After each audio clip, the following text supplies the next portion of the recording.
नमस्कार, मेरा नाम है प्रवीण उरांव। क्या भारत की शिक्षा व्यवस्था एक ऐसे मोड़ पर खड़ी है जहां छात्रा का भरोसा और शिक्षक का सम्मान दोनों एक साथ परीक्षा में है। जरा कल्पना कीजिए, एक छात्रा रात के 2 बजे तक पढ़ाई करता है। उसके माता पिता उम्मीद लगा कर बैठे हैं कि इस बार उसका चयन जरूर होगा, लेकिन अचानक खबर निकल कर आता है पेपर लीक। उसी समय देश के लाखों छात्रों के लिए आवाज उठाने वाले कुछ ऑनलाइन शिक्षक सिस्टम पर सवाल खड़े करते हैं और फिर राष्ट्रीय टीवी पर उन शिक्षकों को लेकर तीखी टिप्पणियां होने लगती हैं।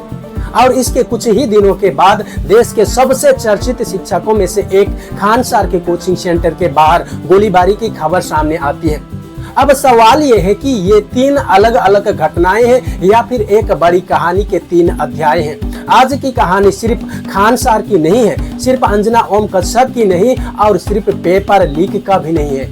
आज की कहानी भारत की शिक्षा की है और यकीन मानिए दोस्तों, ये कहानी आपको अंत तक सोचने पर मजबूर कर देगी, क्योंकि जब छात्रा परेशान हो, शिक्षक विवादों में घिरा हो और सिस्टम सवालों के घेरे में हो, तब सबसे बड़ा नुकसान भविष्य का होता है। लेकिन रुकिए, कहानी अभी शुरू हुई है। पिछले कुछ महीनों में परीक्षा प्रणाली को लेकर लगातार सवाल उठ रही है। कई छात्रों ने आरोप लगाया है कि मेहनत करने वालों के साथ अन्याय हो रही है। नीट 2026 को लेकर भी पेपर लीक और परीक्षा की विश्वसनीयता पर बहस ने पूरे देश में चर्चा बढ़ाई। कई जगह विरोध प्रदर्शन हुए और परीक्षा प्रणाली में सुधार की मांग उठी। अब सोचिए उस छात्रा की मानसिक स्थिति जिसने 2 साल तक मोबाइल बंद रखा, दोस्तों से दूरी बनाई, त्योहार छोड़ दिए, लेकिन परीक्षा की निष्पक्षता पर सवाल खड़े हो गए। वो किस पर भरोसा करेगा? और जब भरोसा टूटता है तो सिर्फ एक परीक्षा नहीं टूटती, पूरा मनोबल टूट जाता है। लेकिन तभी कहानी में दूसरा मोड़ आता है। सोशल मीडिया और यूट्यूब ने शिक्षा की दुनिया बदल दी। छोटे शहरों के छात्र पहली बार बड़े शहरों में जैसे पढ़ाई करने लगे। हजारों नहीं लाखों छात्र ऑनलाइन शिक्षकों से पढ़ने लगे। फिर अचानक एक टीवी बहस में कुछ यूट्यूब शिक्षकों पर तीखी टिप्पणी हुई और उन्हें 2 कौड़ी जैसे शब्दों से संबोधित किए जाने को लेकर बेहद विवाद खड़ा हो जाता है। इसके बाद सोशल मीडिया पर छात्रों और शिक्षकों की प्रतिक्रियाओं की बाढ़ आ जाती है। लेकिन यहाँ एक सवाल है जो बहुत कम लोग पूछ रहे हैं, क्या ये लड़ाई वास्तव में व्यक्तियों की है या शिक्षा के बदलते मॉडल की? क्योंकि एक समय था जब ज्ञान केवल संस्थानों तक ही सीमित था, लेकिन आज एक शिक्षक मोबाइल कैमरे के सामने बैठकर लाखों छात्रों तक आसानी से पहुंच सकता है। क्या यही बदलाव कुछ लोगों को असहज कर रहा है या फिर वास्तव में शिक्षा की गुणवत्ता पर गंभीर बहस की जरूरत है?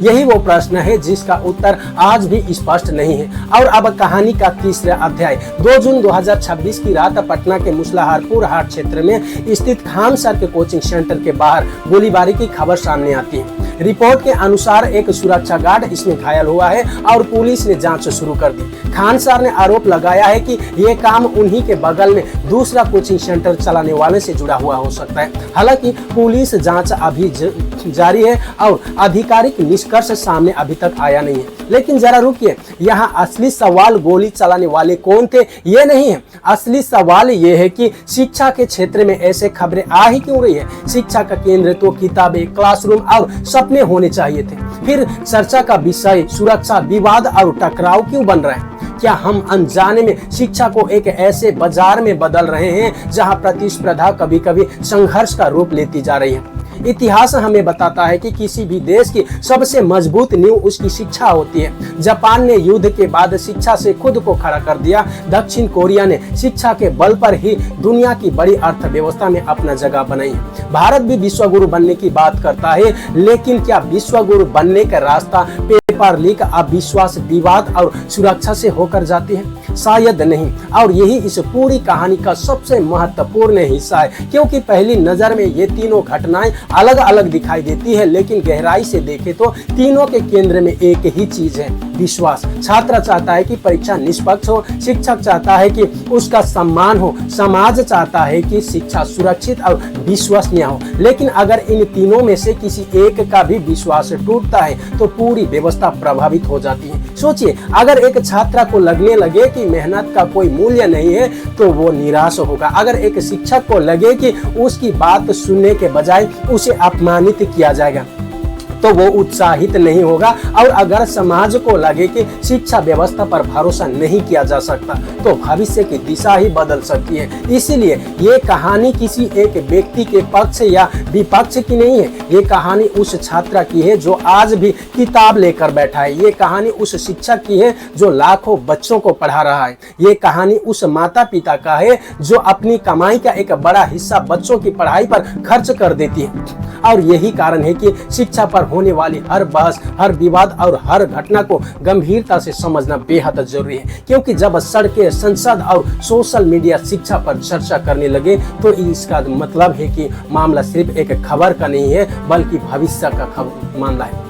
और शायद यही वो समय है जब हमें किसी एक व्यक्ति या संस्था पर केंद्रित होने के बजाय पूरे सिस्टम को देखने की बेहद जरूरत है। आखिर हम कैसे शिक्षा व्यवस्था चाहते हैं? ऐसे जहां छात्र भरोसे के साथ परीक्षा दे सके, शिक्षक सम्मान के साथ पढ़ा सके और समाज गर्व से कह सके कि हमारी शिक्षा व्यवस्था बहुत मजबूत है। क्योंकि अगर शिक्षा मजबूत होगी तो देश मजबूत होगा, लेकिन अगर शिक्षा पर संकट गहराता गया तो इसकी कीमत आने वाली पीढ़ियां चुकाएगी। इसीलिए आज का सवाल सिर्फ इतना नहीं है कि खान सर के साथ क्या हो गया, अंजना ओम कश्यप ने क्या कह दिया या फिर पेपर लीक क्यों हो गया। असली सवाल यह है कि क्या हम अपनी शिक्षा व्यवस्था में लोगों का भरोसा वापस जीत पाएंगे, क्योंकि भविष्य की सबसे बड़ी लड़ाई सीमा पर नहीं शिक्षा के मैदान में लड़ी जाएगी और उस लड़ाई का परिणाम तय करेगा कि आने वाला भारत कैसा होगा।